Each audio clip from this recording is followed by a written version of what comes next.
กับสบายดีและสวัสดีจ้าพี่ๆ FC ทุกคนทางฝั่งไทยหรือฝั่งลาวหรือว่าต่างประเทศเนาะมื้อนี้มาพบกับน้องเอิญสาระมางานดอกสะพรทุกคนมื้อนี้เป็นมื้อดอกสะพรพาไปเบิ่งข้างในกันเลยว่าเขาเจ้าเฮ็ดหยังแน่แล้วเพราะว่าเอิญก็มาแต่เช้าพุ่นแหละแต่ว่าตอนนี้ก็แขกกำลังเริ่มมาเนาะไปเข้ามาข้างในก็เห็นเขาเจ้าเฮ็ดยำทุกคนยำสลัดเห็ดแล้วเด้อมันอร่อยเด้อยำสลัดสูตรสลัดเดี๋ยวมันมาขีดอะไรเลยโอ้ยมือเพอร์ชั่นนั่นเลยตื่นแล้วร้อยขีดอะไรหน่อยจะสาวสาวงามเลยชมชื่อว่าเป็นเจ้าสาวเลยพี่น้องค่ะเป็นเจ้าสาวนะงามใช่นี่อะไรเนี่ยรักมีสองงานแต่ละ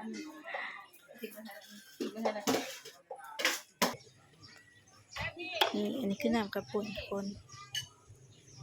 หมอเครื่องโลหมอโลเครื่องอันนี้จะเป็นยำสลัดอันนี้จะเป็นยำยำเห็ดเนาะแล้วก็มีสิ้นไก่ยำเห็ดขาวเห็ดยังเขินเห็ดหมูขาวเดี๋ยวให้เขาเอาไปเอา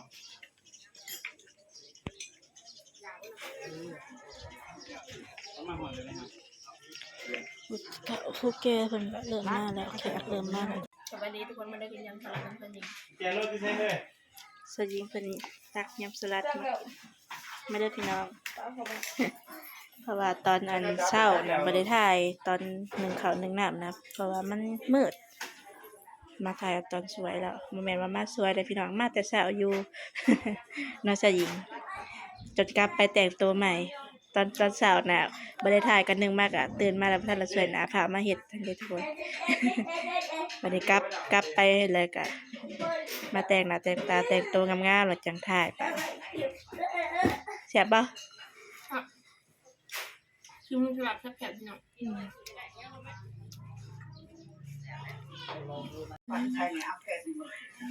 เอิญคนกินเนี่ย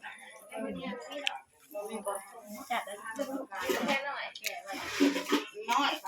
ตั้งเอาควันใช่ไม่ได้สำเนียงบ่เท่าไหร่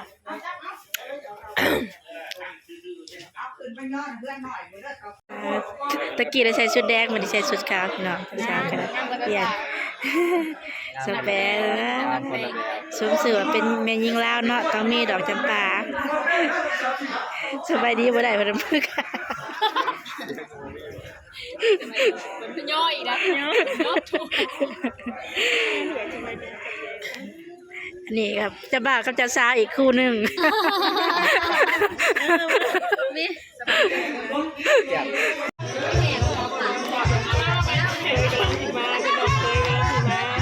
เคยขึ้นมาแล้ว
ซัพพอร์ตพี่น้อง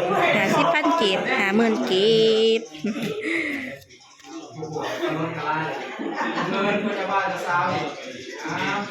คอยเป็นเซราสูงมาเป็นเคยมาแล้วหนึ่ง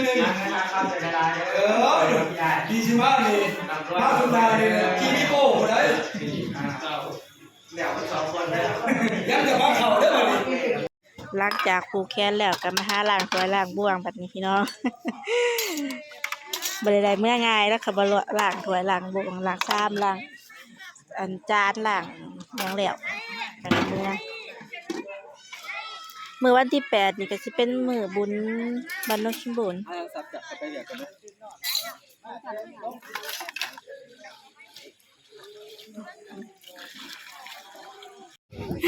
สลอยคือเหมาแท้รถไอติมเพิ่นมาขายพี่น้องไอติมจอกเจ้าบ่าวกับเจ้าสาวเรียกได้มื้อนี้ มาซอยเวียกงานเพิ่นก็ได้กินไอติมคนเริ่มบางแล้วเหลือแต่พี่น้องแขกนำมาเบิดแล้วเหลือแต่พี่น้องทักทายหญิงทายชาย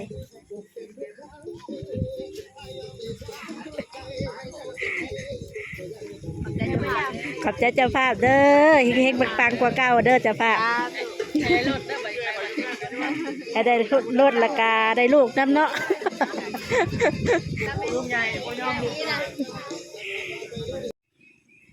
โอเคเนาะทุกคนตอนนี้ก็ล้างถ้วยล้างบ่วงแล้วก็สิเมื่อบัดนี้เมื่อก่อนสวยแล้วตอนนี้ก็ประมาณเที่ยงเนาะนะคะเปลี่ยนเครื่องแล้วสิมาเล่นน้ำใหม่มาเล่นน้ำอันซัพพอร์ตใหม่เนาะ